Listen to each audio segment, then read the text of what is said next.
je baisse le volume. Voilà, ça me fait toujours plaisir de faire ça.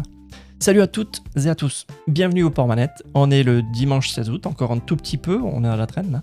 Et on rouvre les portes du port pour une nouvelle semaine d'actu. Alors si tu débarques ici pour la première fois, le principe il est simple, on est 2, parfois 3. On suit l'actu du jeu vidéo de la semaine et on te la raconte. On va te raconter quoi ? Les sujets qui valent le coup, les jeux qui viennent de sortir, ceux qui arrivent, et on te dit ce qu'on en pense sans tourner autour du pot, sans jouer la clé de la hype. Donc pour cet épisode, je suis accompagné d'Alexis. Salut Alexis, ça va ? Quoi de neuf ? Salut Josian. Bah écoute, moi ça va, je suis en vacances et je m'amuse avec les gosses à faire un peu de pétanque et des activités plutôt rurales, on va dire. C'est quoi de la pétanque avec les gosses ? C'est tu les balances ou tu joues avec eux ? Alors, tu balances pas les gosses, tu balances les boules, et après tu demandes à tes gosses de gentiment, tu demandes gentiment à tes gosses de ne pas toucher aux boules pendant que Oui. pendant que tu attends ton tour, parce que sinon tu ne peux pas jouer correctement. Intéressant. Voilà. Et toi, alors comment ça se passe les vacances ? Moi, elles arrivent à terme là. Et Oui. Donc c'est les vacances de bébé aussi ici. Nous, on n'est pas tellement en vacances, c'est bébé qui est en vacances. Et du coup, au final, pas trop de gaming, des sorties par-ci par-là, comme tu disais, d'exploration du monde rural, c'est sympathique. Et voilà. Je vais te raconter le programme de la semaine si tu veux bien, si ça t'intéresse. Peut-être t'en as rien à faire, non ? Si ? T'es ok ? Attends, je vais y aller d'ailleurs, de toute façon. Ah ouais, salut Alexis. Alors, pour les autres. Alors, au programme cette semaine, 3 sujets juste. Une semaine un peu calme. On va d'abord parler de licences, avec tout le monde qui agite son catalogue sans vraiment s'engager à rien, mais ça va être intéressant d'en parler. Ensuite, on va parler des jeux qui se sauvent pas tout seuls. Cette semaine, c'est pas les studios ou les éditeurs qui se sont chargés de sauver des jeux, on verra ce que c'est cette histoire-là. Et puis on va finir chez Xbox, un peu comme d'hab, où la semaine chez eux a dû être un peu longue. Mais avant de commencer, Alexis, c'était pas parti. La question Je suis là, j'arrive. Ah ouais, pardon, je voulais pas t'interrompre dans ton départ. Pense juste à me répondre, à quoi tu joues en ce moment ou à quoi tu joues pas et à quoi t'as envie de jouer. Alors, à quoi je joue ? Surtout quand même, parce que malgré tout, j'essaie de trouver un peu de temps. J'avance toujours un petit peu dans Indiana Jones, qui est toujours aussi cool, toujours aussi plaisant à parcourir, à explorer. C'est franchement un vrai jeu d'exploration. Et du Lies of P, qui était un jeu où je m'étais dit non, j'arrête, j'épargne mon backlog. Et voilà. T'arrives à faire les deux en parallèle là, ou tu priorises quoi entre les deux là ? Ouais, pour Lies of P, c'est vraiment le côté plus exigeant. Enfin, faut vraiment pas tu peux pas y jouer en mode tiens, je vais faire 5 minutes et puis voilà quoi. Pour Indiana Jones, c'est plus sympa. C'est plus sympa à jouer sur des sessions plutôt courtes, donc ça c'est pratique. Et donc ça s'y prête plutôt bien. Donc ouais. Oui, j'imagine que Indy ça checkpoint bien, alors que Lies of P, c'est non, il faut trouver un feu de camp. Ouais, puis ça checkpoint même un peu tout le temps, Indiana Jones. Mais ouais, c'est vraiment genre, tu te dis, bah tiens, je vais explorer tel endroit, et hop, c'est parti, et puis t'as toujours un truc à faire, et toujours un truc à trouver, et ça récompense tout le temps, et ça récompense bien, quoi. Et tu comptes le faire, le Elden Ring qui arrive dans 2 semaines, là ? Oui, je vais essayer de faire même le... Ouais, t'as pas peur d'une saturation du pas de Metroidvania. Non, après, le Lies of P, c'est plutôt un côté... un petit côté plutôt Bloodborne, dans le sens c'est très linéaire quand même. Ah ouais, ok, je pensais qu'ils avaient... Ouais. Je pensais qu'ils avaient le côté aussi... tu boucles, tu sais, un peu dans le niveau, t'arrives à la fin, tu ouvres un shortcut qui fait qu'en fait, ah ok, maintenant je peux passer par là, mais mambo. Alors là, on divague un petit peu, mais par rapport à même à un Dark Souls, je sais pas si tu y avais joué, mais Dark Souls a un côté hyper fascinant dans la fabrication de son monde, où tu vas aller d'un point A pour après aller à un point B, C, et en fait le point C va te permettre même de revenir au point A, et après d'aller à un autre point, et encore ça, tu vas voir que le point que tu vas visiter te permet même d'avoir un embranchement dans l'autre point que tu arrives. Enfin, c'est un monde Dark Souls qui est une véritable toile d'araignée, et c'est fascinant la manière dont il est construit. Du coup, t'as jamais vu Elden Ring, alors tu l'as jamais joué ? Alors Elden Ring, moi, à la base, je voulais me le choper sur, PS4, mais les perfs étaient pas ouf. Alors Ouais, j'espère que sur Switch 2, ce sera mieux et effectivement, ouais, ouais, j'attends ouais. du coup cette version, là Parce que tu pour y jouer, mais ouais, j'ai vas. jamais fait. Ouais, je l'avais commencé sur. Sur quoi je l'ai commencé, moi? PS5 peut-être? Oui, je pense que c'était sur Ouais, PS5, je me souviens plus trop. Et ouais, tu vas te régaler avec la construction du monde ouvert aussi chez eux. Tu parles d'aller de point A à point B, et tu trouves le C qui te ramène à B, mais parfois à D aussi, enfin bref. Là, dans le monde ouais, ouvert, c'est tu vas de A à B, et puis d'un coup, tu vas te retrouver à Z, parce que tu as fait un truc, et c'est assez surprenant. Je pense que tu vas kiffer. ouais.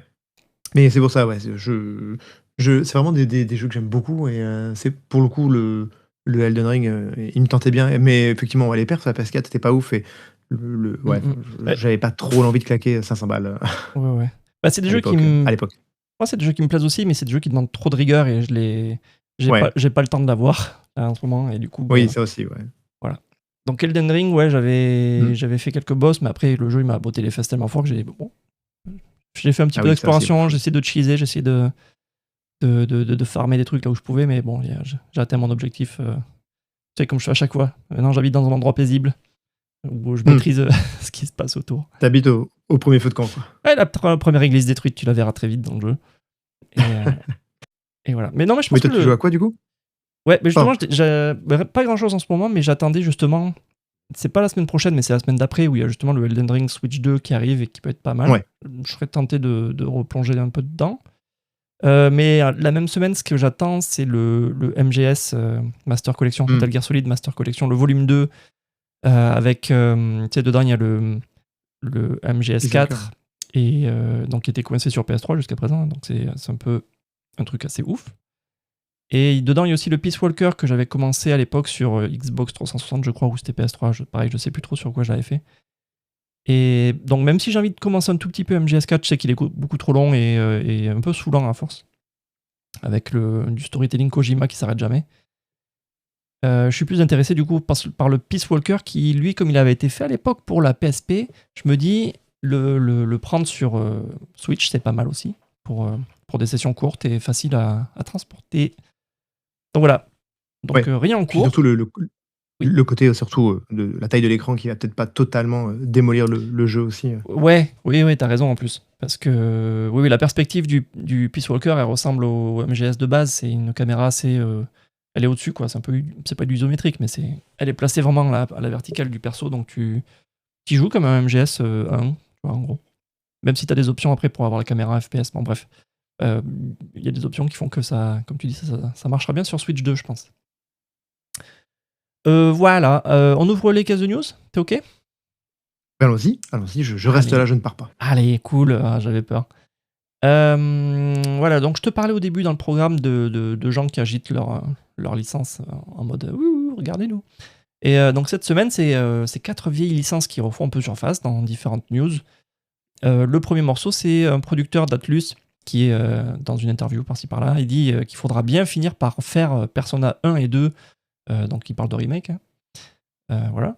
D'un autre côté, dans d'autres articles, on lit que les remakes de Max Payne, ils sont toujours en développement chez Remedy, avec Rockstar qui édite. Ok, intéressant. Il y a Aspyr aussi qui confirme d'autres remasters du Seigneur des Anneaux, après la Legacy édition de War in the North, qui est sortie il n'y a pas longtemps. Et enfin, le dernier morceau de licence qui s'agite, c'est Matt Groening, le papa des Simpsons, qui, lui, dans une interview aussi, nous dit que Hit and Run, t'en souviens de ce jeu de caisse, Simpson Hit and Run? Il nous dit... Ouais, c'était PS2, GameCube, Xbox, ça, je crois, si je ouais, me rappelle bien. ouais. Mmh. C'était du presque open world dans l'univers des Simpsons avec des missions à faire en voiture. Enfin, c'était Ouais. sympa. Et voilà, il nous dit ça reviendra sous une forme ou sous une autre. Donc je sais pas si c'est quelque chose ou pas. Mais voilà, c'est 4 annonces en une semaine. C'est pas une seule qui engage qui que ce soit, hein, vraiment. Hein, c'est pas des vraies annonces, on va dire. C'est juste 4 boîtes slash individus qui agitent leur catalogue en mode je pense qu'il faudrait sous une forme ou sous une autre. Voilà. Pour moi, c'est ce qu'on dit quand on veut juste un peu tester, tu sais, l'ambiance de la salle.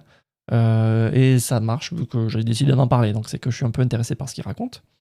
Mais selon toi, quand un producteur ou voilà, quelqu'un à la tête d'une licence dit je pense qu'il faudra faire ce remake, tu le classes quoi, toi, en vraie annonce ou juste un Un petit tir d'essai, faire du bruit dans un coin pour voir qui c'est qui regarde.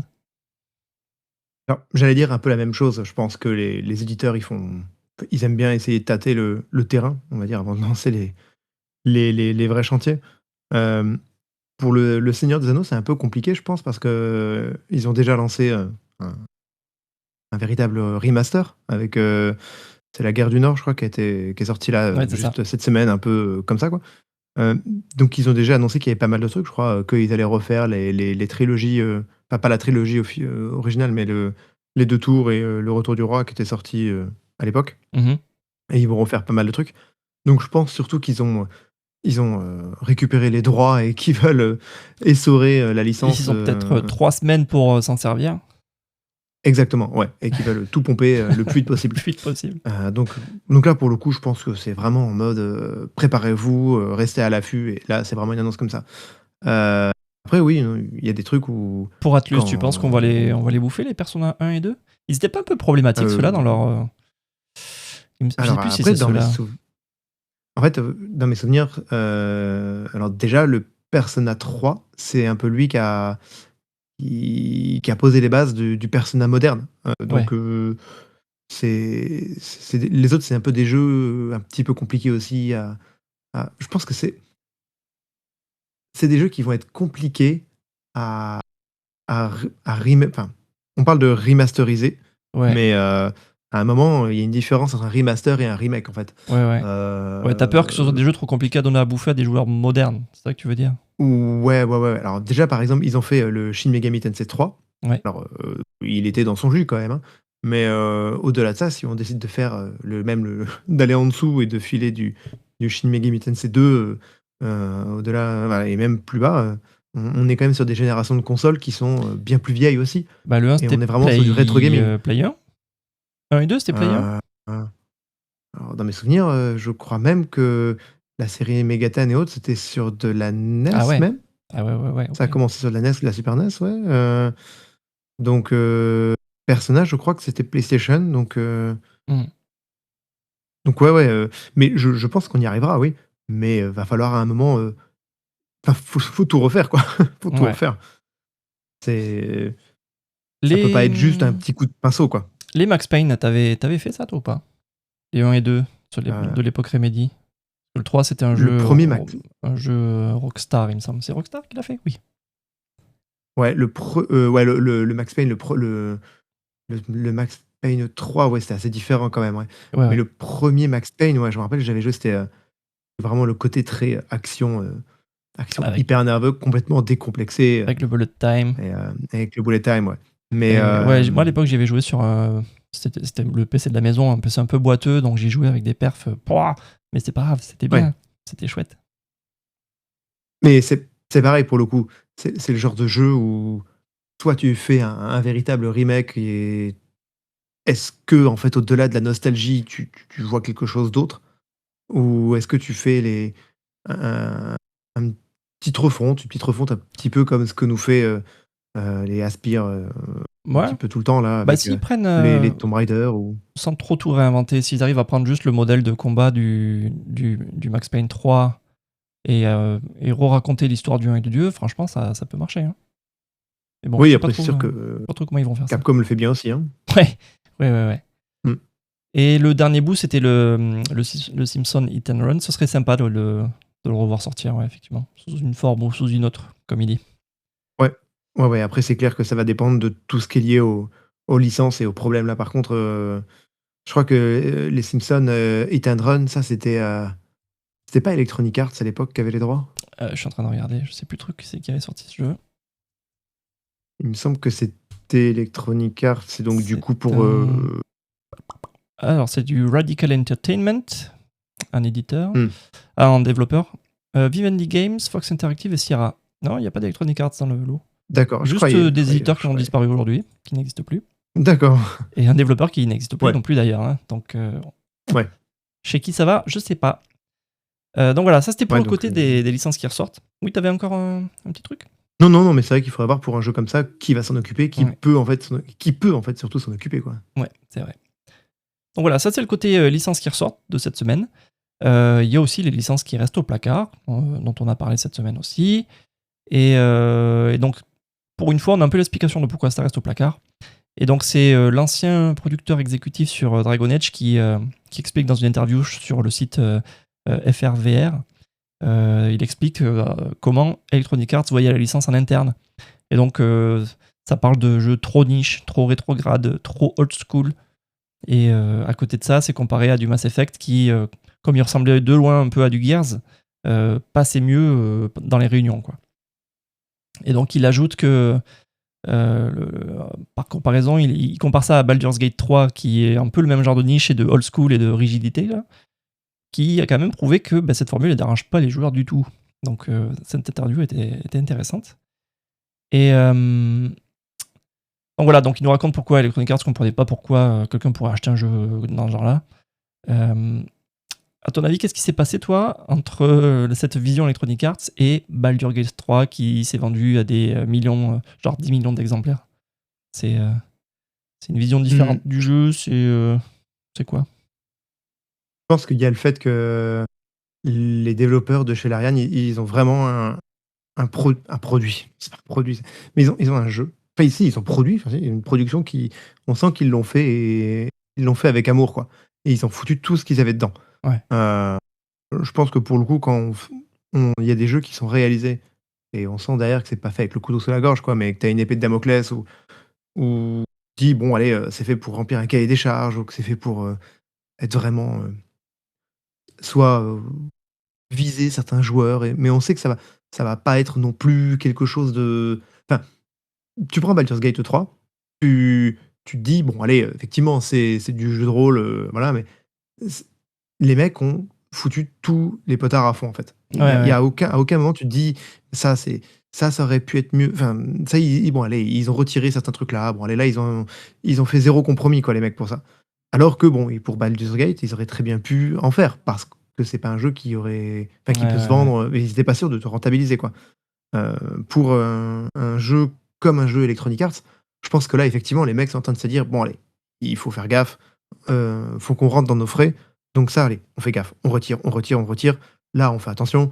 Et à mon avis, c'est Ouais. peut-être ça aussi qui a fait que les joueurs en ont parlé aussi autour d'eux. Le bouche à oreille Ouais, a je fait que, pense. et que c'est un produit, mais qui a été aimé et partagé, quoi. Ouais. J'avais fait Je pense que le Dragon Age, alors comment il s'appelait déjà? Veilguard, le dernier, là, le tout dernier. Ah oui, ouais, le dernier, ouais. Et ouais, en le faisant, en fait, tu sens là où il y a eu des raccourcis, là où il y a eu des coupes alors, je sais pas si c'est du budget ou de quoi, mais tu sens là où ils ont dû prendre des gros raccourcis pour livrer le jeu final. Et Ouais. effectivement, je pense que dans ce que tu lis de Baldur's Gate 3, il y a zéro retour comme ça. C'est le jeu, comme tu dis, il n'y a pas de compromis, quoi. Tous les Mm. potards sont sur le 11 et ça fait le jeu qui est sorti, quoi. Ouais. C'est comme le côté multi pour la Xbox. Il me semble qu'ils voulaient absolument le mettre. Et le jeu a été décalé, Ah oui, mais ils l'ont eu, quoi. le multijoueur Ils l'ont eu. à cause de la série Série S, S. Ouais. ouais. Mais ils l'ont eu, en fait. Donc, ils ont réussi à l'avoir, et bon. Ouais. Mais les mecs veulent pas de compromis. Donc, mais c'est louable, hein. Enfin, Ouais. Cette semaine aussi, chez Square Enix, il y a eu du tri un petit peu dans le catalogue. Et du coup, donc c'est une rumeur, hein, il n'y a rien de concret, mais c'est d'après certains sites comme le WCCF Tech, là, c'est un truc que je dis souvent. Donc Square aurait arrêté le remake de FF9, pourtant quasi terminé. En plus de ça, il y aurait peut-être un changement de vision par rapport à leur catalogue. Ils laisseraient tomber le vieux catalogue pour se concentrer sur le futur de FF, en gros. Donc je disais, attention, c'est du conditionnel, c'est une rumeur. Il y a juste une seule source, c'est un gars sur un forum qui bon, même s'il est réputé, il n'y a pas de source officielle. Donc à prendre tel quel. Hein. Et à côté de ça, le truc qu'on peut mettre en parallèle, c'est que dans leurs résultats financiers, eux, de leur trimestre d'avril à juin, leurs bénéfices sont en hausse de 88%. Et du coup, la question que je me pose, moi, c'est même un remake fini à 90%, tu le laisses dans un tiroir, malgré une situation financière confort, tu ferais quoi, toi, dans leur situation? Tu le sors quand même ou tu le laisses au placard? quand c'est à 90%, est-ce que c'est pas les 10% qui restent les plus durs Ah, ou les plus compliqués? ça, c'est les paroles Après, d'un dev, ça. ouais, non, mais c'est vrai, vraiment, tu te dis. Mais et puis après, il y a le marketing, il y a le fait aussi, ton produit, est-ce qu'il va plaire? Il y a aussi, est-ce que ton produit va plaire aux joueurs, en fonction de leur retour? Mais quand tu commences tes devs, c'est pas dit que entre le moment où tu as commencé et au le moment où tu shippes le produit, est-ce que ça va leur plaire encore? Enfin, Ouais. le marché change, donc c'est assez compliqué. Aujourd'hui, par exemple, il y a tellement aussi de, comment dire? Quand on voit l'attente qu'il y a eu sur un FF7, aujourd'hui balancer un FF9 qui serait un lissage presque, HD, est-ce que, le jeu se ferait pas démolir? Par Je exemple. sais pas.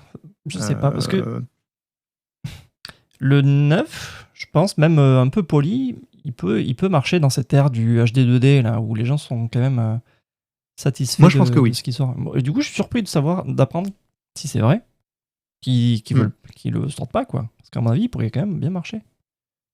Après Square, en fait, moi ce qui me surprend, c'est qu'ils abandonneraient leur catalogue, leur vieux catalogue. Bah, Parce que au contraire, je pense qu'ils vont, que Square a cette capacité, en fait, à sortir et à ressortir des jeux. Genre là, sur Switch, c'est la foire à la saucisse, quoi. Enfin, on a eu du FF10 qui est ressorti, là, récemment. On a, Dragon Quest 11 qui ressort aussi. On a alors, c'est pas du remaster, mais c'est des vieux jeux qui ressortent, en version améliorée. ouais, ouais, ouais. Heu, Bah, justement, donc je sais pas s'ils bon, le vont. Est-ce qu'ils vont faire pareil avec le 12, 13 et ceux d'avant, bah, quoi. techniquement, le 12, bah, il est déjà sorti sur Switch, donc je pense qu'ils vont le faire, mais le 13, après, il est jamais sorti sur, les Non, consoles Nintendo, mais ouais, ouais. il pourrait. Il pourrait, je veux dire, tant qu'il y a du fric à se faire. Enfin, pour le coup, après voilà, on parle vraiment effectivement de refaire un nouveau jeu, enfin de refaire un nouveau jeu à partir d'un ancien jeu, quoi, en fait. Enfin, de refaire du Mhm. neuf à partir avec du vieux, quoi. Ce que je me dis, Donc c'est c'est que peut-être ça le peut-être truc. c'est leur vision, enfin si c'est vraiment vrai, le fait qu'ils veulent un peu stopper l'exploitation du vieux catalogue, c'est peut-être essayer de refaire imagine un FF17 pour rebooster le branding FF. Et c'est après, une fois que tu as happé des nouveaux joueurs, tu leur dis, eh, regardez ce qu'on a fait avant, allez-y, rachetez un neuf et rachetez même ceux d'avant en 2D, et voilà. Peut-être que là, Ouais, ça servira à peut-être rien de qu'aussi ils cramer veulent, déjà les billes trop tôt, quoi. oui, puis peut-être qu'effectivement, là, puis il y a aussi le fait de dire, d'un point de vue purement, mercantile, tu peux pas proposer un FF9, enfin un remake encore, on va dire, quand tu as déjà, à marketer un remake de enfin, la suite de ton gros remake en fait, de FF7, Du trilogie, Final Fantasy, ouais. voilà. Ouais, voilà, Ouais, ouais. sachant qu'ils ont déjà à marketer en fait, en ce moment ils ont, du FF14, ils ont, le FF, enfin ils ont un remaster on va dire d'un FF gacha qui est sorti sur mobile, qui va Ouais. sortir, cette année. Donc oui, non, ils ont déjà du jeu qui sort, donc bon, est-ce que, l'annuler? Bon, voilà, le décaler indéfiniment peut-être. Ouais, peut-être. Et du coup, en restant chez Square Enix, on va parler d'une autre licence, mais celle-là, elle n'est pas vraiment à eux. Ils la partagent avec Disney. Parce qu'en gros, ce week-end se terminait le D23. Tu sais, c'est la convention des fans de Disney Ouais. où bah, ça mélange entre les annonces Marvel et les annonces de jeux, les annonces de tout l'univers Disney. Et donc, ils nous ont calé quelques news concernant Kingdom Hearts 4. On sait qu'il sera dispo pour fin d'année 2027 sur Switch 2. Et il y a eu un petit Tout morceau de d'ailleurs. trailer. Partout d'ailleurs. Oui, partout. Je sais pas pourquoi je parle de Switch 2. On est un petit peu focus Switch 2 en ce moment. Faut faire attention à ça.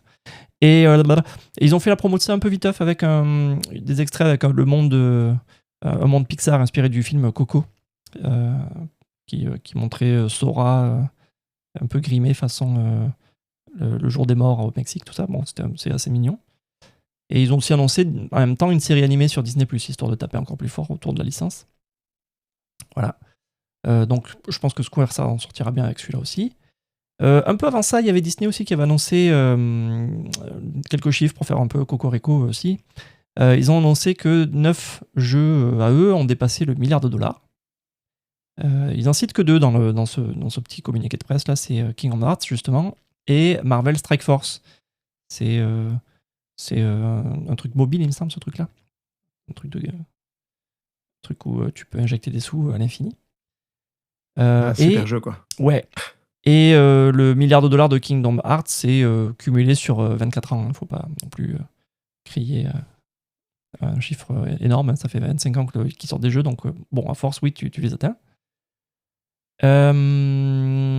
Et du coup, voilà, Disney, ça me permet de rebondir sur une autre news qu'on a vu passer, c'est à propos de Mattel. Et eux, ils seraient en train de monter leur propre branche de développement, leur propre studio pour faire des jeux sur leur marque. Donc ça sera un peu un changement par rapport à ce qu'on voit habituellement où les marques prêtent leur licence à des studios pour en faire des trucs. Eux, ils veulent faire eux-mêmes le bazar. On reste encore viteuf dans les propriétés intellectuelles avec Warner qui a officialisé Hogwarts Legacy 2 il me semble que c'était dans un poste d'offre d'emploi. Voilà, il y a ça. Il y a Payday aussi qui va avoir une série télé avec 50 Cent en producteur exécutif. Pareil, encore une petite licence qui essaye de survivre. Et le dernier morceau un peu qui vient dans le monde réel, c'est le Freddy Fazbear Pizza, tu sais, de chez Five Nights. Qui va ouvrir un vrai resto avec un vrai spectacle animatronique en 2027. Voilà. Super idée ce truc. Pas mal, hein, pas flippant du tout. Ouais. Et du coup, je rebondis juste sur Mattel qui monte son propre studio plutôt que prêter ses licences à qui veut bien faire un jeu avec. Bref, plutôt que s'associer avec des développeurs, des studios. À ton avis, qu'est-ce que ça va changer sur le jeu final ?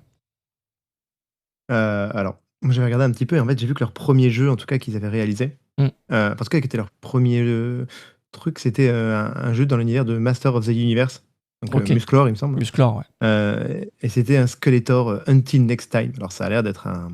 C'était sur console, ça ? Non, alors c'était...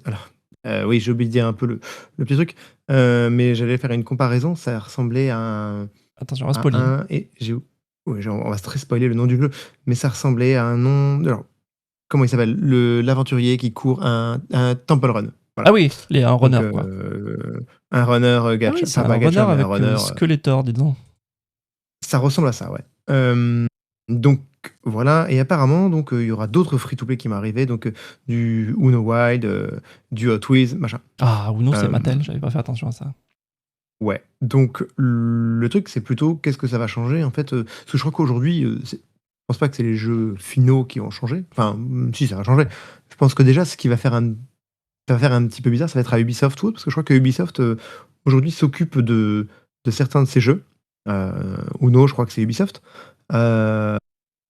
Hot Wheels, je suis pas sûr, mais je serais pas surpris qu'ils s'occupent de ça.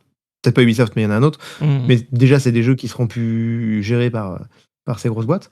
Après, bon, clairement, ça va être du free-to-play, quoi. Le but, ça va être de faire de l'exploitation de marque avec ce qui marche à côté, mais du skin de licence qu'on peut aimer, quoi.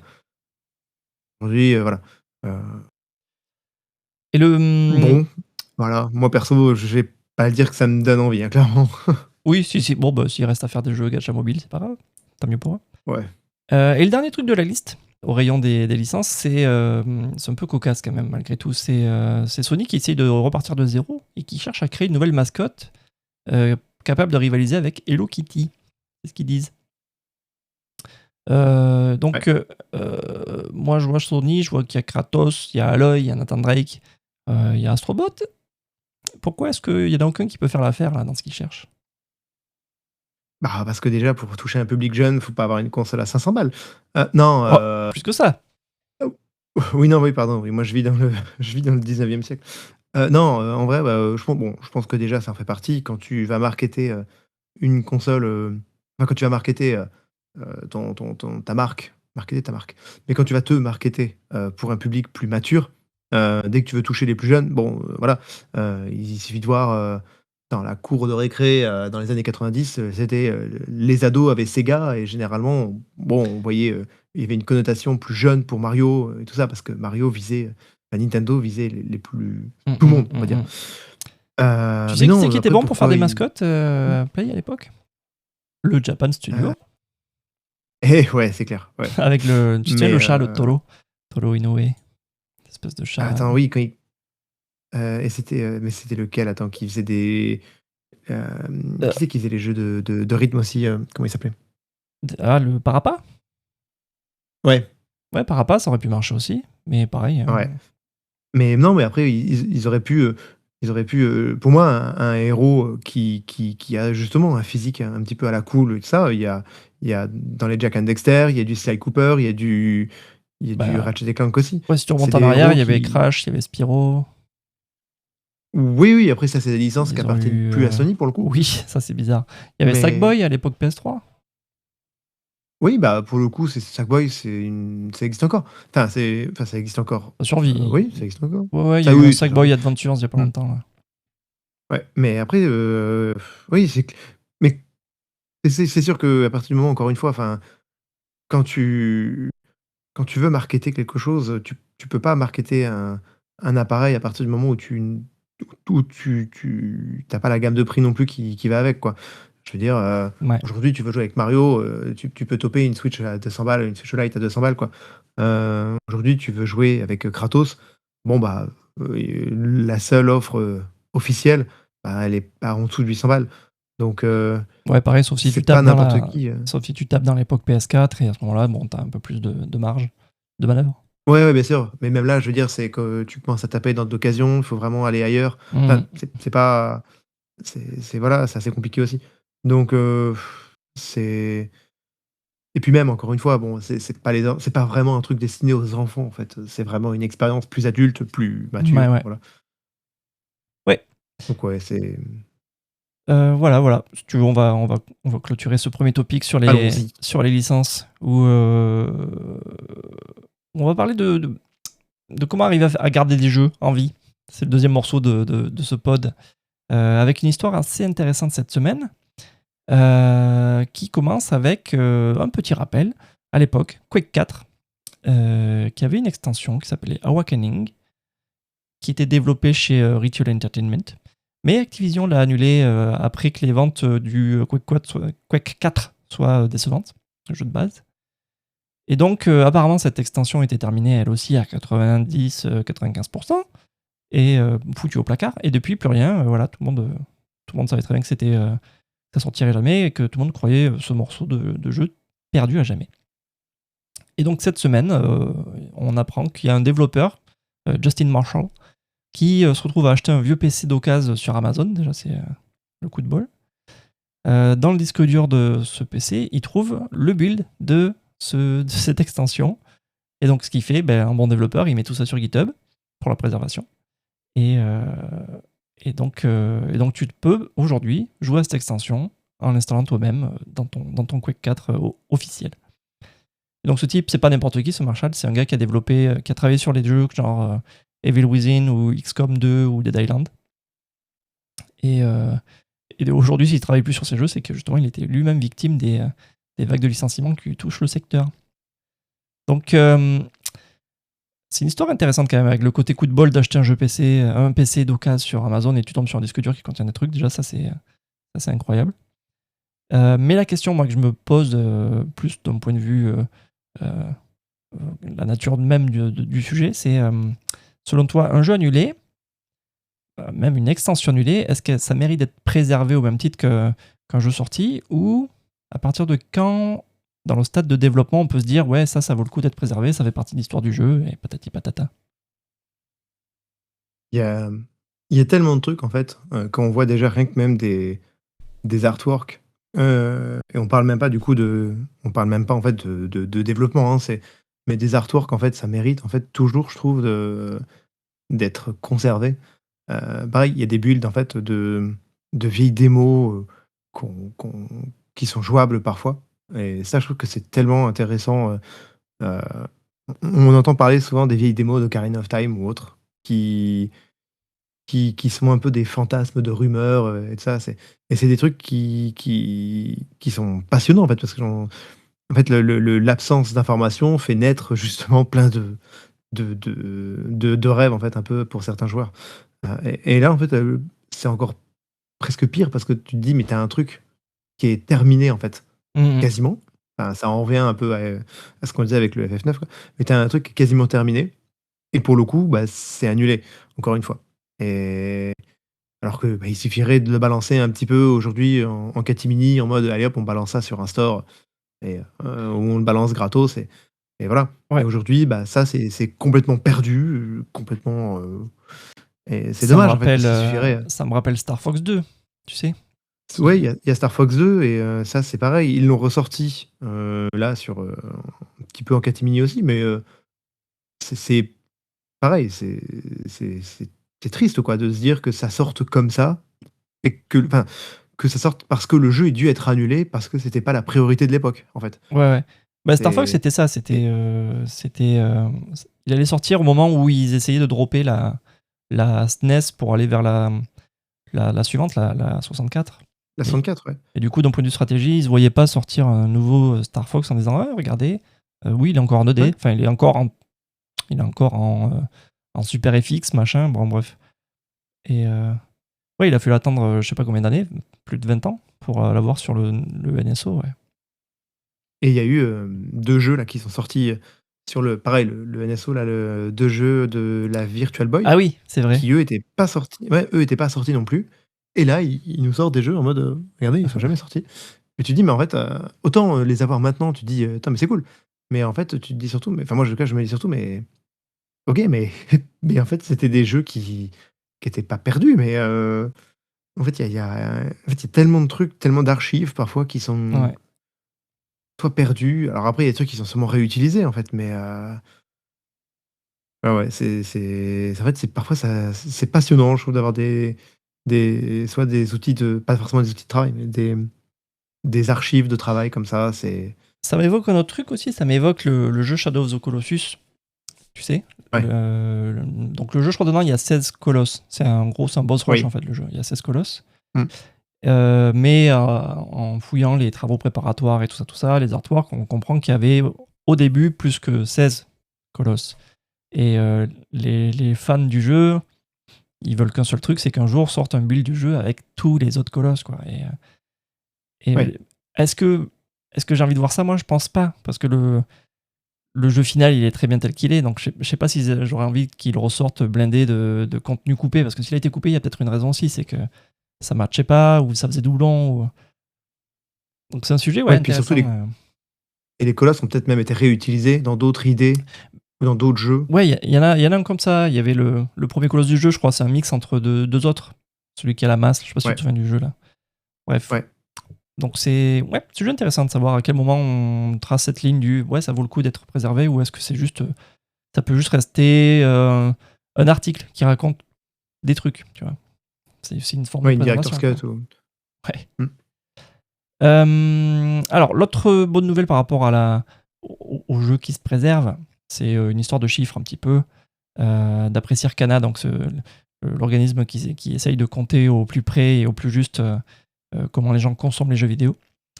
Et là, il se concentre sur les dépenses de jeux physiques aux US, qui, d'une année sur l'autre, donc par rapport à l'année dernière, augmentent. Et c'est la première fois depuis 2009. Et donc, si on regarde un petit peu qu'est-ce qui s'est passé l'année dernière et cette année, qui aurait pu relancer la vente de jeux physiques, ben c'est la sortie de la Switch 2. C'est à elle seule, en fait, elle rebooste le marché du physique euh, aux US, quoi. Donc ça, c'est Mm. pas que le marché physique est pas en train de mourir, hein, c'est juste que une nouvelle console avec le focus sur les cartouches, forcément, ça remet un petit coup de fouet, mais ça sauve pas le truc, quoi. L'exemple concret dans cette histoire, c'est par exemple le Super Mario Party Jamboree, l'édition Switch 2, qui a dépassé le million en physique seul, avec une version boîte à $80. Hein. Donc c'est assez impressionnant. Ils n'ont pas le compte physique. Ils peuvent pour l'instant que compter pardon, qu'est-ce que je disais? Ils peuvent pas compter les versions numériques. Il n'y a pas les chiffres officiels. Donc là, c'est juste un rapport pour les physiques.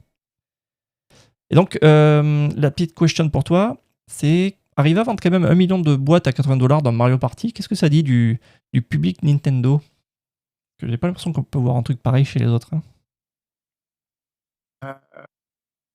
Alors après, déjà, je pense qu'il y a toujours ce côté où t'as le lancement d'une console. Alors ça Alors, fait. qui Tu sont dis les toujours, bah, tiens, je fadas vais prendre une console. qui achètent Mario Party déjà? Ouais, bon alors après, non mais Mario Party, oui. Après, pour le Mario Party, le truc qui est surtout assez chelou, c'est que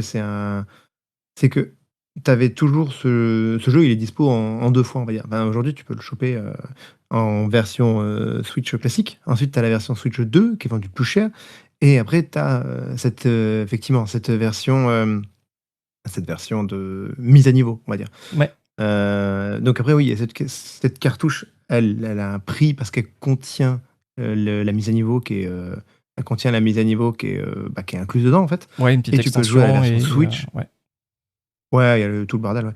Mais tu as la mise à niveau, en fait, Switch 2 qui est incluse et mais en plus, tu as la version Switch, qui est incluse dedans. Bon bref. Mmh mh. Donc bon, je serais pas surpris que tu as même des joueurs Switch qui ont acheté la version Switch 2 au cas où, La quoi. version à 80 balles au lieu de payer juste le Bah, juste le ouais, la ouais, bah, après, surtaxe de 10 balles. ouais, voilà, ouais. Mais après, pour le coup, l'avantage qu'il y a là, c'est que, bah, quand tu offres, en fait, une console, en fait, à un gosse, encore une fois, bah, tu t'y mets à plusieurs aussi et tu te dis: «Bon, bah, c'est un truc», même si le jeu, il est à 80 balles, bah, tu peux te dire: «Bah, tiens, on lui a pris, le Mario Kart, on lui a pris le pack avec le Mario Kart et on lui prend un autre jeu aussi en plus». Bah, qu'est-ce qu'il y a? Bon, bah, de toute façon, touc, touc, touc, bah, il y a Mario Kart, OK, il y a le Mario, bon, bah, OK. Et puis, bah, le gosse, il est content, il a 2 jeux, il a le Mario, il pourra y jouer avec sa sœur, il a le Mario Kart, il pourra y jouer aussi. Et ben voilà, ils sont contents et ça leur fait 2 jeux, quoi. Et je pense que pour le coup, c'est après oui, c'est 80 balles, mais ouais, enfin, c'est aujourd'hui, oui, ça fait un bon biston, quoi. Mais je Un pense bon que pour le bifton pour du coup, Mario Party, ouais. ouais, le lancement de console et lancement Ouais, de console va faire que, bah, les gens je pense qu'il a bénéficié de ça, surtout du côté ouais, lancement et du catalogue de départ qui était peut-être un peu, pas pauvre, mais un petit peu limité. ouais. Et je la vois bien, ouais, la scène que tu décris, c'est tu prends le bundle Mario Kart et tu te dis, bon, ben, il nous faut un jeu maintenant. Ouais, notre truc multijoueur pour toute la famille, bim boum, allez, Mario Party. Et puis le Mario est bien, quoi, parce que du coup, tu as la tête de Et... Mario dessus, en fait. Donc Ah tu oui, sais que oui, mais c'est comme Mickey, quoi, en mieux. mais ouais, sauf que tu as pas encore de Mickey sur Switch 2, quoi. Yes. Donc voilà, c'était les deux façons un peu de sauver les jeux cette semaine. C'était les planquer dans un disque dur d'occasion ou les vendre en boîte. Et du coup, on parlait de Quake. Du coup, on parle de d'id Software. Et donc, justement, chez eux, chez Xbox, ben, la semaine a été longue. On va parler de ça dans le troisième topic. Parce qu'en gros, ça part avec, en gros, la première news, c'était la direction de Xbox qui est allée visiter les studios de Bethesda et ZeniMax. Et donc, les employés syndiqués les attendaient devant la porte, en ayant dressé un rack gonflable géant. Donc, c'est le symbole classique des pickets gaves, ça, aux US, le rat. C'est, comment il s'appelle déjà, Molty le rat, je crois, un truc comme ça. Ils ont planté des petits drapeaux aussi, un par poste supprimé dans leur équipe. Parce que pour rappel, il y a Xbox qui a commencé à couper à la serpette dans leur effectif. Dans la presse, en gros, ce que ça raconte à part cet événement, c'est des petites interviews de Asha Sharma, la responsable Xbox, qui elle a juste envie de parler des jeux qui arrivent. Et elle parle juste de Elder Scrolls 6. Elle a joué à une démo chez Bethesda, elle trouve ça super, voilà, génial. Dans la même semaine, il y a un développeur de Doom qui, dans une interview, qui commençait un peu à raconter un peu comment ça s'était passé, les licenciements chez id Software en interne. Vraiment intéressant à suivre. Et dans cette interview, il accuse la team Xbox de pas comprendre l'art et la façon de faire des jeux. Parce qu'en gros, ils ont coupé un peu, pareil, comme des porcs dans l'équipe id Software, sans vraiment essayer de comprendre qui faisait quoi et comment une équipe coupée en deux peut se retrouver à essayer de faire des jeux de la même taille aujourd'hui. Enfin voilà. Donc il avait des trucs un peu à déballer. Donc c'était une interview assez intéressante. La question, Alexis, c'est une direction qui visite un studio en pleine protestation, tu vois, et qui veut juste parler du prochain jeu. Elle aurait dû faire quoi en fait, la Chacharma? Elle aurait dû ignorer ou elle a fait ce qu'il fallait en y allant et... Alors, ça dépend pour le coup, si tu veux dire, elle aurait dû faire quoi, Alors, en termes de public, enfin de public, au niveau des joueurs ou au niveau des bah équipes? déjà, point de vue équipe. Heu, Au niveau des équipes, heu, je pense que c'est alors après, on ne sait pas ce qui s'est dit, on ne sait pas Ah, on forcément sait ce qu'il y pas, a ouais. eu. Ça, c'est resté un huis clos, ça. Heu, donc pour le coup, à mon avis, enfin, ouais, je pense qu'ils peuvent visiter en fait, et je pense même que, pour le coup, c'est intéressant. Il faut aller visiter les équipes quand même, après ce qui s'est passé. Ouais. Je pense qu'il faut, j'ai pas envie de dire motiver les troupes, parce que voilà, mais il faut aller voir les gens qui ont subi quand même les licenciements, c'est les premiers concernés. Euh, enfin, les premiers impactés par les licenciements en plus des licenciés, quoi. Mhm. Et il faut aller voir de quoi ils peuvent avoir besoin, peut-être les rassurer s'il y a besoin. Voilà, il faut dialoguer avec eux, il faut, voilà. Ouais, ouais. Enfin, je pense qu'en tout cas, oui, il faut aller les voir, mais le problème, c'est que bah, on sait pas ce qui s'est passé derrière, quoi. Ouais, ouais. Après, par contre, comment elle aurait dû réagir vis-à-vis des joueurs? Bah là, ça dépend ce qu'on peut attendre d'Xbox et ce qu'on peut attendre de l'industrie. Moi, personnellement, quant à les Microsoft, ceux qui viennent les voir, moi, j'ai envie surtout qu'ils nous disent un petit peu, bah, comment ça s'est passé surtout et nous qui nous rassurent un peu nous aussi sur l'avenir de Bethesda, de ZeniMax, parce que, bah, derrière, c'est des gens qui font des jeux et là, aujourd'hui, nous dire, «Oh bah, on a vu, la démo de Elder Scrolls 6», ça je m'en fous, quoi. Je sais que c'est des conneries parce que typiquement, Elder Scrolls 6, c'est un peu comme nous dire, hem, je sais pas, c'est un peu comme si on nous avait dit il y a 5 ans: «Putain, j'ai vu tourner GTA 6, c'est une putain de folie». Ah bah, waouh, c'est vrai. Non, enfin, mais voilà, là, c'est pareil, enfin, ils ont pris leur plus grosse cartouche qu'ils avaient et ils ont dit, «Je l'ai vu tourner, c'est vraiment génial, quoi». Ah ouais, d'accord, OK. Mais non, enfin, c'est détourner le enfin, c'est pour détourner les gens du vrai Mhm. problème, en fait Oui, je et pense. pour moi, c'est pas C'est pour essayer de reprendre la com et réorienter tout ça vers les jeux qui vont sortir plus que vers les gens qui sont ouais, sauf butés au passage, quoi. ouais, sauf que là, le problème, c'est qu'il y a même pas de jeu, en fait. À mon avis, Elder Scrolls 6, dire ça, c'est ils ont vu quoi, en fait? Ils ont vu une vidéo, ils ont vu Unreal Engine 6 qui tournait et Ouais, ils se sont dit: «Oh peut-être. putain, c'est génial, ça, c'est un coup de coucher de soleil» et encore, enfin, c'est un truc qui est dit juste pour éviter que la presse dise: «Ah voilà, ils ont vu enfin, ils sont allés voir les studios qu'ils ont licenciés». Non, OK, elle Mm, a dit mm, ça, mm. Mm, mm. OK. Ouais, c'est exactement le déroulé de la semaine. Ouais. Côté jeu, chez eux, il y a le Halo Campaign Evolved qui donc sorti il y a 2 semaines maintenant, qui peine à se vendre en fait, hein. Oui, c'est ça, 2 Ouais. semaines après sa sortie. En gros, le jeu, il a 1,2 million de copies vendues, donc ça fait 67 millions de dollars de revenus. Sur PS5, ça fait un demi-million de copies, 500 000 copies. Et du coup, ce qui est un peu blessant, je pense, pour la team Halo, c'est qu'à côté, il y a Black Ops 1 et 2 qui sont sortis sur Play un mois plus tôt. Alors, c'est juste des portages en 1080p, hein, c'est pas des remasters ou quoi, hein. Et à eux deux, ils ont fait plus de 12 millions de copies vendues. Tu vois, Halo, c'était 1,2 million. Eux, c'est 12 millions de copies vendues sur PS5 seulement. 3 Et fois plus, quoi. genre Ouais, Black Ops 2, 3 fois plus, quoi. Black Ops 2 tout seul, c'est presque 9 millions de copies vendues. Donc, c'est ouf. Donc c'est deux portages pourris alors excusez-moi, mais bon, c'est zéro effort. Des jeux qui ont 15 ans, qui écrasent le remake de Halo premier du nom, qui est censé être un peu un monument du jeu. Donc c'est 16 copies vendues contre 1 sur PS5, quoi. C'est moins cher, c'est moins beau, mais et voilà. Et le dernier coup de couteau un peu dans le Halo, c'est le co-créateur de Halo qui donc il est plus chez eux, hein, il est plus chez Microsoft, il est plus chez Bungie, il est indépendant là. Et il critique la DA de ce remake de Halo. Donc c'est le dernier petit coup de couteau qui rentre dans la carcasse. Alors, Alexis, par rapport à ce remake, qui doit en gros convaincre des gens qui ont déjà l'original, qui ont déjà la Master Chief Collection, tu vois, qui ont déjà tous les moyens possibles de jouer à cette campagne. Qu'est-ce qu'ils auraient dû mettre dedans pour les intéresser?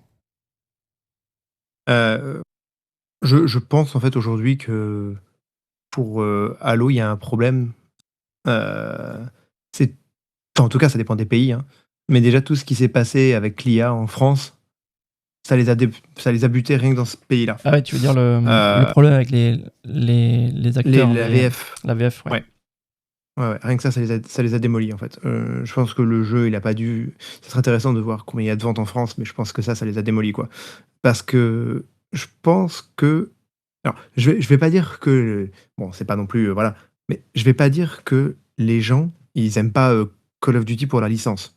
C'est pas Mais quand tu vas jouer à un Call of Duty, tu veux y jouer parce que t'aimes bien le jeu, mais bon, t'aimes pas non plus la c'est pas le même rapport avec sa licence. Je pense que les gens qui aiment Halo, ils aiment Halo. C'est un peu con ce que je dis, mais ils aiment profondément la licence. C'est Oui. Oui, ils sont pas investis dans le c'est lore, vraiment un ils ont lu les voilà, ils aiment la bouquins, licence, ils ont de l'amour pour cette licence, ils ont de l'amour et de l'intérêt pour ce qui se passe de la autour de la mûre. licence, ils ont de l'amour pour les créateurs, ouais. C'est pour ça que c'est quand il y a eu un changement de studio, je pense que ça leur a, Mhm. ça les a touchés, non pas uniquement pour le jeu en lui-même, même si voilà, mais aussi pour l'avenir du studio pour Bungie, l'avenir aussi de plein de trucs. Enfin, tout a été un peu, voilà. Et là, pour le coup, bah, rien que le fait que le jeu ait des problèmes aussi, bah, le jeu est pas ouf non plus, hein, le premier Halo, hein. Enfin, pas le quand Le je dis le remake. premier, le remake, je parle. Voilà, il y a beaucoup de choses qui vont pas non plus. Et en plus de ça, bon, tous les trucs faits à l'IA, ça a fait beaucoup de bruit aussi, et pas du tout, enfin, ça, c'est vraiment un énorme coup de poignard, en tout cas en France, quoi. Non, c'est pas possible. C'est tu rien que ça, en fait, les gens ne vont même pas s'intéresser, en fait, au jeu. Enfin, en tout cas, si tu aimes ta licence, tu dis: «Bah, non, mais c'est bon, enfin, non, je vais pas». Ouais, je pense que tu tapes dans du vrai parce que cette licence, elle intéresse les. Enfin, cette ressortie, elle intéresse les fans. Les fans, ils sont sûrement branchés sur tout ce qui tourne autour du jeu et cette histoire de VF générée à l'IA, effectivement, ça a dû être entendu. Donc, ouais, je pense que tu vois du vrai. Ouais. Mais et puis là, le problème, c'est qu'on n'est pas non plus dans une licence, en fait, qui enfin, là, il y a elle a pas été marketée, en plus, comme étant une licence, enfin, tout le monde s'en foutait, en fait, quand Halo il est sorti. Je veux dire, Celui-là, tu veux dire le remake. heu oui, non, non, oui, quand je parle de mais je veux dire, Bah, à aujourd'hui, tu sa sors un sortie, jeu là, en plein été. ouais, et sa curiosité, c'était juste le fait de voir arriver le Master Chief sur Play.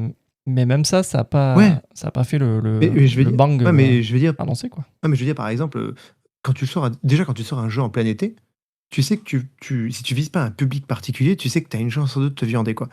Parce que l'été, bon, voilà. Et là, niveau campagne de pub, Halo, que dalle, quoi, hein. Enfin, en tout Mhm. cas, moi, j'ai rien vu. Alors que je reprends un autre jeu, même si c'est pas Lequel? tu peux voir, Splatoon, je veux dire, Ah Splatoon, oui. les mecs, tu te dis: «Mais ils ont sorti des pubs pour Splatoon, ils ont sorti des trucs, enfin, il y a eu des pubs, il y a eu des spots de télé». Alors après, tu peux faire des trucs, assez soft pour Halo, hein, mais il y a rien eu là, quoi. Il y a eu des affiches pour Splatoon, pour Halo, moi, j'ai rien vu. Bah, tout le monde s'en fout, en fait. Et aujourd'hui, ils l'ont sorti sur Xbox, mais personne ne joue, enfin, plus personne ne joue, Personne enfin, n'a plus Xbox. grand monde ne joue. Bah, non, mais je pense que c'est assez compliqué, ouais, ouais, ouais. Je serais surpris, vraiment, je serais surpris dans un panel, en fait, voilà, de se dire, voilà: «Est-ce que tu as acheté Halo? Pourquoi? Pour découvrir la licence? Parce que tu aimes cette licence? Parce que, enfin, savoir vraiment pourquoi les gens ont acheté, quoi. Si Mhm. par exemple, moi si j'avais acheté ce Halo, ça aurait été pourquoi? Et bon, je sais qu'aujourd'hui Halo, j'aurais pas acheté, rien que pour le manque de respect pour les doubleurs. Mais, aujourd'hui, moi ça aurait été par exemple par nostalgie. Mais, voilà, Mhm, mhm. c'est Bah, pas que j'en justement, fasse que je je me vois dans les clients potentiels de ce Halo parce que j'étais là pour le 1 et je l'ai bouffé. Mais c'est l'absence de multi, moi, Enfin, bon, aujourd'hui, je n'aurais pas joué non plus. Mais c'est le multi Halo, moi, que j'ai dévoré ouais, à l'époque. Et du coup, ce truc-là, sans le multi, pour pas pouvoir revivre les maps du 1, bah, je trouve ça naze. Ça me sert à rien, ouais. quoi. Donc, à mon avis, le problème, il est multiple, quoi. Mais tout va pas mal, quand même, chez les jeux, côté Xbox. Parce que d'après un rapport, il y a Blizzard qui serait devenu le studio le plus performant de chez eux sur l'année. Et ce serait parce qu'ils sont portés, là, actuellement, par le Overwatch et Diablo. Mmh. Euh, Et du coup, ça me fait poser la question suivante par rapport à leur catalogue. C'est en gros s'ils mettent le paquet vraiment Xbox sur. S'ils se donnent des moyens, tu vois, pour foutre de la force de frappe là où ça rapporte. À quoi il ressemblera le catalogue Xbox dans 5 ans par rapport à tout ça? Hem, je pense que de toute façon, la ligne directrice, elle a été assez claire depuis, j'avais cru voir un truc, il y a une affiche, mais pour moi, Xbox, dans pas longtemps, c'est ta Call of pour. Voilà. Tu vas avoir Call of Duty, tu vas avoir la partie Blizzard, donc avec l'univers qui est de donc Overwatch. Tu vas avoir ah, comment ça s'appelle? Ce que tu viens de dire, Diablo. Diablo. Diablo. La partie Diablo, la partie Warcraft aussi. Warcraft, toute Starcraft. la partie. Non, Starcraft, ça vise un public de niche en fait, Starcraft, mais ça rapporte pas. Enfin, aujourd'hui, Starcraft. Mais bon, la partie Blizzard, quoi. La partie Blizzard. Mhm.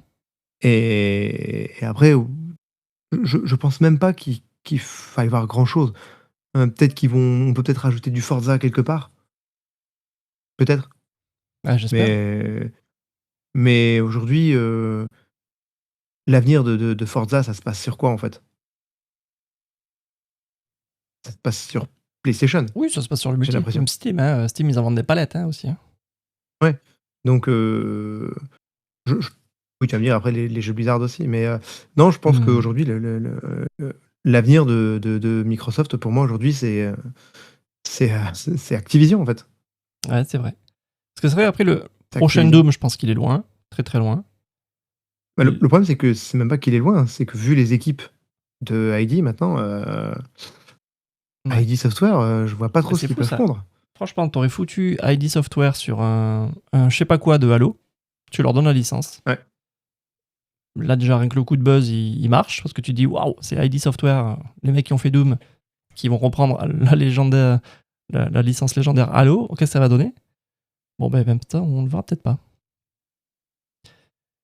Yes, bon.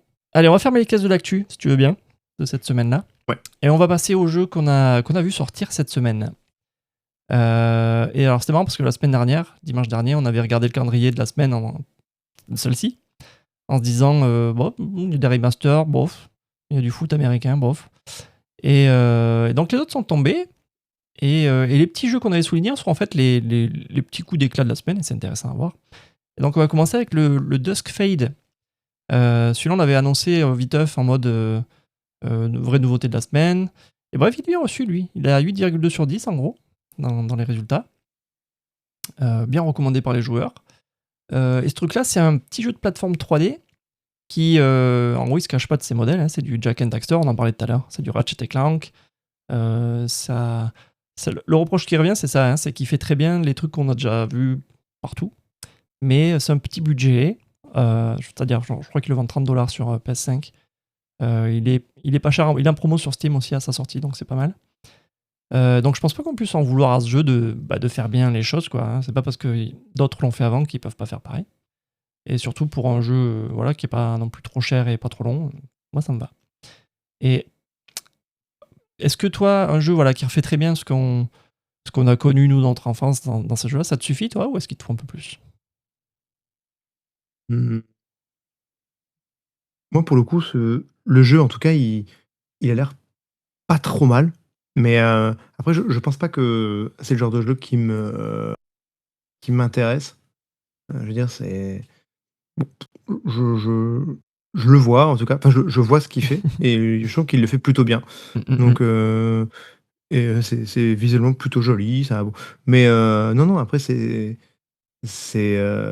a l'air plutôt sympa et surtout s'il le fait bien en fait, bah, en vrai je pense qu'il mérite en fait d'être conseillé et d'être bien mis en avant pour le public qui peut viser, quoi. Tout à fait. Alors sinon, je te propose un autre jeu. Alors, je te propose Clover Pit.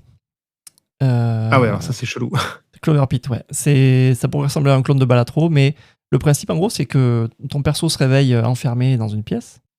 Quelqu'un te réclame de la thune, et pour sortir, tu dois juste tirer le levier d'une machine à sous. Si tu perds, tu meurs, et si tu gagnes, tu rembourses ta dette. Bref. Lui aussi bien reçu, il est à 8 sur 10 dans les tests. Bien recommandé. Il était déjà sorti sur PC il y a un petit moment. Et là, c'est la sortie console dont on parle. Et justement, ce qu'on remarque dans les reviews, c'est que personne vraiment le range dans la même case que Balatro. C'est mentionné, viteuf, mais personne ne dit que c'est un clone.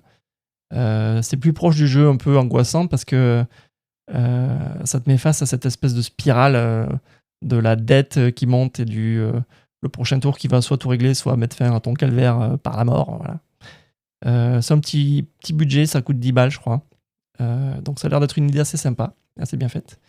Mais malgré tout, c'est un jeu qui reprend les mécanismes des machines à sous. Et bon, c'est quand même pour te montrer à quel point c'est piégeux, mais selon toi, ça t'intéresse ça, ou ça fait juste un bon jeu de machine à sous? Ou est-ce que le côté te foutre dans la peau de quelqu'un qui est coincé dans cette spirale, ça t'intéresse? Je pense que c'est pareil, enfin, c'est pareil. Non, je pense que il faut voir, en fait, si, le jeu veut vraiment raconter quelque chose et du coup, heu, effectivement, si c'est juste une machine à sous, le il y a pas forcément d'intérêt et ça. Si par contre, il y a effectivement un vrai truc d'angoisse derrière et qu'on Alors l'angoisse, ça elle est là parce que ça c'est l'ambiance, mais oui et si il y a un tout petit fil narratif, mais il est pas énorme, hein. ouais.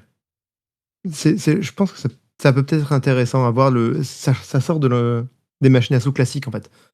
Donc ça m'intéresse quand même à voir rien que par l'aspect visuel, l'aspect un peu crade, l'aspect un peu glauque. Ouais, ouais, Déjà ouais. le principe de rapprocher l'aspect, machine à sous avec le côté, très, péjoratif, en fait. Ça, c'est assez intéressant. Mais, je pense que c'est peut-être à essayer. Après à voir du coup si ça a un intérêt justement, parce que si c'est juste, la machine à sous, basique, c'est bon, faut voir quoi. Mais Yes. c'est vrai que c'est un jeu tu vas essayer ou pas ce jeu ou? Bah, peut-être à l'occasion. J'en ai d'autres dans la pile, Ouais, des balatro-like sans lettres vraiment à faire avant, ouais, mais peut-être qu'il y passera, ouais. Ok, bah alors je te propose un autre jeu, alors next. OK. Oblivion Remastered sur Switch 2. Mmh. C'était un peu la tête d'affiche de la semaine. Alors, j'ai pas checké, mais il n'y avait pas d'open critique encore de cette version-là, parce que bah, il est déjà sorti précédemment, donc il n'y avait pas de version testée spécifiquement sur Switch 2 à ce moment-là, mais il y a quelques trucs quand même qui remontent. Il y a Nintendo Life qui met un 8 sur 10, Nintendo Insider un 8 sur 10, Nintendo Racing 8 sur 10. Voilà, donc ça reste un peu dans ces eaux-là. Ce qu'on peut dire, c'est que le jeu il est toujours aussi bien. Le portage y passe, ça rame par moment. Ça passe sous les 30 images secondes de temps en temps, surtout quand t'es dehors, donc c'est-à-dire tout le temps, hein, pour ce genre de jeu. Et ça reste jouable, quoi. Donc c'est Oblivion en portable, donc ça fait ça qui fait le charme du truc. Et ce qui fait marrer quand tu lis les reviews, c'est que les bugs de 2006, ils sont encore dans le jeu et que c'est signalé en bon point justement par les testeurs, parce que c'est les bugs un peu qui permettent de cheeser le jeu parfois. Donc c'est intéressant de les avoir encore. Mais bon, c'est un jeu de 20 ans qu'on te ressort avec des bugs d'origine et un framerate qui tousse un peu. Toi, tu payes, toi, ou tu laisses passer? Heu, Ça dépend, je pense que les bugs d'origine, ça dépend, tu vois? Enfin, ça dépend des bugs, déjà, forcément. Mais après les bugs d'origine, si c'est des bugs qui sont vraiment présents, connus, bon, ça peut. Enfin, je veux dire, il y a des bugs que tu te dis: «Ah putain, même, ils ont laissé ce bug», tu sais que c'est intentionnel, quoi. Ouais. Donc ça peut, quoi. Après le framerate qui tousse, bon, c'est un petit peu voilà, un petit peu moins, quoi, pour le coup. Ouais. Heu, Après dans les trucs que j'avais vus, pardon, j'avais vu et ça c'était plutôt cocasse, c'est que toutes les versions, hein, font un peu la gueule de ce jeu Oui. et les joueurs en fait râlent un peu quand même parce que cette version Switch 2 là, bon alors je l'ai pas prise non plus, hein, donc je peux pas juger, du machin. C'est Virtuos qui s'en est occupé. Donc Mmh. Virtuos, ils ont fait quand même pas mal de trucs. Ils ont fait, sur Switch 2, ils ont bossé sur la version Switch 2 de Metroid Prime 4, Beyond, ils ont fait, Kina, Metroid Prime, non, ils ont fait Elder Scrolls, j'allais dire, pardon. Mmh. Mais même sur la Switch, ils avaient fait, pas mal de trucs. Ils avaient fait, les BioShock, ils avaient fait les Nier Automata, les FF12, Starlink et les Noirs, le Dark Souls Remaster et cetera Des pros du portage. et mais ils ont fait beaucoup de portages, en fait. Donc ils bossent beaucoup avec Bethesda, notamment. Donc voilà et ils avaient parlé, qu'ils avaient, retravaillé tout un système de streaming, de machin, de plein de trucs sur cette version. Ils avaient utilisé le DLSS et ce qu'on peut voir visuellement, alors en comparaison avec un Steam Deck ou autre, le résultat est assez bluffant sur Switch. Mmh. Donc plutôt cool. Mais du coup, ça râle, en fait. Parce que en fait, les joueurs aimeraient Ah oui, voir arriver les optimisations voilà. sur les autres consoles. Les joueurs voisins veulent profiter des mêmes optimes. Je comprends, ouais. Bah oui, parce que du coup, c'est sûr, mais c'est normal après, hein. Et voilà. Un peu le même constat qu'il y a sur Dragon's Dogma, normalement, tu vois? Ah oui. Donc Dragon's Dogma, les améliorations, techniques sont arrivées par contre un peu plus, en avant, quoi. Mmh. Mais bon après, pour Mais le tu payes coup, pas, ça donc tu laisses passer. non, non, je paye pas non plus. Non, faut pas pousser pour le coup, je crois que puis bon après Microsoft je leur ai déjà chopé le Indiana Jones, Oui, c'est d vrai. récemment. Heu, j'ai fait une connerie, une fois avec un jeu qui est édité par un éditeur, pas très, voilà. Je une mauvaise chose, Oui, tu peux pas pas 2, cumuler. quoi. Niveau karma, faut se Heu, calmer. voilà. Voilà. Sinon, cette semaine, je voudrais aussi signaler Wild Blue Skies. Tu sais, je t'avais parlé de ce Oui, Star Fox. et Euh, alors? alors, Ça donne quoi? il s'en sort bien, il est bien reçu. Je pense qu'on attendra la version Switch 2 pour en parler un peu plus, mais il est bien reçu. Il y a le Mmh. NFL 27 aussi qui reste dans ses moyennes habituelles, donc ça, on laisse passer. Tu parlais aussi de Defender of the Crown, le remake du jeu de Ouais. 1986. Ça passe aussi bien tranquillement. Voilà. On avait aussi parlé de Akatori. Ce qu'on peut lire aussi, c'est que c'est un Metroidvania solide, voilà, un peu sévère. Un peu sévère sur les passages plateforme. Il sort pas cher, donc ça peut être aussi une bonne solution pour gamer. Et donc voilà pour cette semaine. Avec le focus plus sur les petits jeux que sur les gros jeux, je dirais. Et c'est ça qui est intéressant. Mais bon, regardons Ouais, maintenant en la fait, semaine pro. Ah oui, pardon, je voulais pas te couper. non, non, mais juste, j'allais dire, en fait, finalement, il y a beaucoup de enfin, pas mal de sorties et finalement des sorties plutôt correctes, Ouais, mais pas grand chose d'exceptionnel, en fait, enfin, des trucs qui ont l'air plutôt cool, en vrai, mais voilà. ouais. La catastrophe qu'on pouvait potentiellement attendre n'en est qu'une demi, en fait. Sur oui, sur Oblivion, effectivement. Ouais, c'est Oblivion, ouais. Oblivion, ouais. Jetons un coup d'œil, Alexis, à la semaine pro, si tu veux bien. Oui, On va commencer avec le Mortal Shell 2 qui sort le 20 août sur PC, PS5 et Xbox. C'est la grosse sortie de la semaine apparemment. C'est la suite du Souls-like de 2020. Et le twist dans celui-là, dans ce jeu-là, c'est que tu prends possession de persos morts pour changer de style de combat. Donc c'est ça le petit twist. Et le premier avait une bonne répute. Pas un énorme succès, mais dans les fanas du genre, il est souvent mentionné. Donc le 2 va peut-être être bien reçu également. Il y a aussi Sinking City 2 qui sort le 17 août. C'est demain d'ailleurs. Il sort sur PC, PS5 et Xbox, en accès anticipé. Ce truc-là, c'est un shoot à la troisième personne dans un univers un peu Lovecraftien, ça peut être pas mal. Et c'est la suite d'un 1 dont l'histoire est un peu particulière dans la vraie vie, où c'est un jeu de chez Nacon, édité par Nacon, fait par un studio ukrainien. Et suite à la sortie du jeu, le studio ukrainien dit qu'ils n'ont pas vu un copec arriver de leur contrat. Donc il y a litige, le jeu disparaît des boutiques pendant un bon moment. Puis Nacon le remet sur Steam, mais d'après ce qu'on comprend, c'est pas une version officielle du jeu, c'est une version qu'ils auraient rachetée ailleurs, modifiée pour virer les logos du studio et se faire du blé sans leur en donner. Donc il y avait déjà une espèce de campagne des développeurs pour dire aux gens non, mais n'achetez pas, c'est pas nous, c'est pas notre jeu, on touche à rien, là, donc arrêtez ça. Donc il y a eu des procès, patati patata, donc malgré tout, ils ont réussi à vendre du 1 et à bosser sur un 2. Donc attendons de voir ce que ça donne. J'espère qu'ils vont avoir moins de déboires d'un point de vue distribution dans celui-là. Petit jeu cosy ensuite, Star Sand Island. Un petit jeu de vie sur une île, façon Animal Crossing, Stardew Valley, donc ça peut être intéressant pour les gens, pour les fans du cosy. Pour les fans de visual novel, il y a aussi le Steins Gate Reboot qui sort le 20 août, que sur PC. Les versions console arrivent plus tard. La version PC, là, elle est synchro avec la sortie en Asie, je crois, du jeu, sur toutes les consoles. Et du coup, c'est un remake, c'est une refonte complète du visual novel de 2009. Donc c'est des nouveaux visuels, c'est voilà, une nouvelle interface, des petits morceaux d'histoire en plus. Donc ça peut intéresser les visual novelistes. Et donc en plus, pêle-mêle, à signaler dans la semaine, il y a le Onimusha Dawn of Dreams qui arrive sur PS4 et PS5 sur le store. Alors je sais plus comment ils appellent ça, cette collection des PlayStation jeux.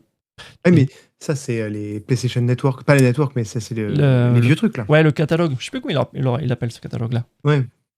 Et donc ça, c'est le portage du jeu de 2006.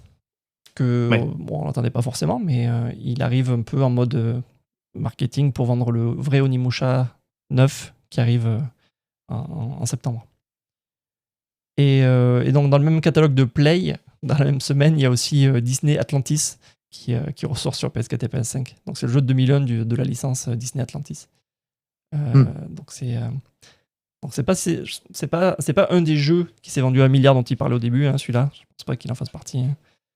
Et alors, l'autre truc aussi pêle-mêle, c'est côté extension, il y a Stalker 2 qui reçoit une extension le 20, qui s'appelle Cost of Hope. Et il y a Nioh 3 aussi qui reçoit une extension le 19. Elle s'appelle Hell Rising. Et le dernier morceau, c'est le 18 août à 4h du matin. Il y a le State of Play consacré à Phantom Blade Zero. Tu sais, c'est un jeu d'action un peu soulsesque qui s'inspire des films de Hong Kong, les wuxia, où les persos sont câblés, font des flips et des flops en se battant à l'épée et d'autres armes. Donc il y avait déjà eu un nouveau trailer qui est sorti il n'y a pas longtemps, là, qui était assez intéressant. Et c'est en amont de la sortie du jeu le 9 septembre. Et celui-là, il est sur mon radar. Il va être bien, je pense. Est-ce que toi, tu as des trucs à rajouter dans ce bazar ? Il y avait juste un truc que j'ai oublié de rajouter dans les sorties, en parlant des vieilleries qui sortent rapidement, là. Mais en parlant justement, oui, des vieilleries, il y avait le Mario Sunshine qui est disponible depuis cette semaine, là, sur le Switch, Ouais. Switch machin. C'est vrai. Donc voilà, c'était cette semaine-là qui est sorti. Il est sorti là, jeudi, je crois. Ouais, c'est le Mario 3D mal aimé un peu, celui-là.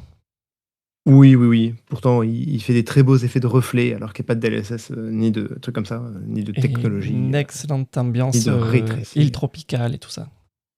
Ouais. Et nous, dans cette semaine, alors, c'était pour la semaine-là. Et la semaine prochaine, moi, le truc que je retiens, alors on aura peut-être l'occasion, de t'en reparler, c'est le test réseau pour The Dust Blood, donc qui est la prochaine étrangeté. Je sais pas trop, en fait. C'est la prochaine étrangeté de From Software, donc c'est le week-end prochain. Donc voilà, donc fallait être invité particulièrement pour. C'est seule une petite poignée d'élus ont été acceptés. Bon, alors grosso modo, je crois que tout le monde a été pris. Hein. Mais en gros, fallait juste ajouter, mettre son mail, son groupe sanguin, voilà ça. Et après, ils acceptaient tout le monde, je crois. Mais non, c'est pour jouer en test public, réseau, machin. Un jeu dont on ne connaît pas grand-chose. Mais c'est ça, en fait, on a vu une image de rat la dernière fois et ça a été marqué à venir et voilà. Tu sais s'il y a un embargo particulier sur ce test réseau ou... je sais même pas ce qu'il y a. Je sais pas. Je pense qu'on pourra pas streamer, à mon avis. Mais je sais pas du tout. Je ne sais pas du tout. Ok, on verra alors. Ouais. Dernier truc avant de fermer la boutique, avant de fermer le port. Attends, c'est quoi le gros titre de la semaine prochaine ? Et j'attends que des mauvaises réponses, s'il te plaît. Moi, je te propose Square Enix retrouve le remake de FF9 dans un vieux disque dur acheté sur Amazon. Tu vois ? C'est pas mal, ça. C'est pas mal. Fais gaffe, parce que du coup, avec la dernière fois, t'avais dit que Oblivion allait être un désastre. J'avais dit non. Oblivion tourne sans problème sur Switch 2. Je me suis trompé. Ouais, du coup, peut-être qu'on va retrouver le remake de FF, je sais pas combien, dans un disque dur. Ouais. Ok. Mais moi, je vais dire que du coup, tu sais que parfois, les Kingdom Hearts, ils ont des versions Kingdom Hearts 1.5, 1.2, Kingdom Hearts 3. Machin. 2,5 bah là, du coup, exactement. Bah, là, peut-être que pendant... c'est quoi là déjà la conf qu'il y a la semaine prochaine ? Il y a la Gamescom qui va bientôt démarrer. Ouais. Mais du coup, pendant la Gamescom, Square Enix pourrait annoncer Kingdom Hearts 3.67 avec un changement de vision. Sora visitera les mondes de Uma Musume et Ghost in the Shell. Donc voilà, on pourra sûrement faire du cheval sur Dingo. Pourquoi Ghost in the Shell ? Dans un monde cyberpunk. Juste pour le Dans un monde cyberpunk. cyberpunk. Ok, Voilà. très bien. Donc ouais. Eh bien, ça sera peut-être le premier Kingdom Hearts que je ferai. Intéressant. Ah ouais, putain. Parce que pour moi, c'est pas ça qu'il faut. Hein. Allez, on va s'arrêter là-dessus. Les caisses sont vides, c'est confirmé. Je vois plus aucune caisse autour de moi qui n'a pas été ouverte et vidée. Merci Alexis d'avoir trié tout ça avec moi. Ben, je te remercie de m'avoir supporté. Ouais, bah, c'est de plus en plus difficile, mais on s'adapte. Et merci à vous de nous avoir écoutés jusqu'ici. Si l'EP vous a plu, parlez-en autour de vous. Un partage ou quoi que ce soit, c'est ce qui fait grandir le port. On rouvre la semaine prochaine. D'ici là, jouez bien et puis gardez le cap. Bye bye. Salut.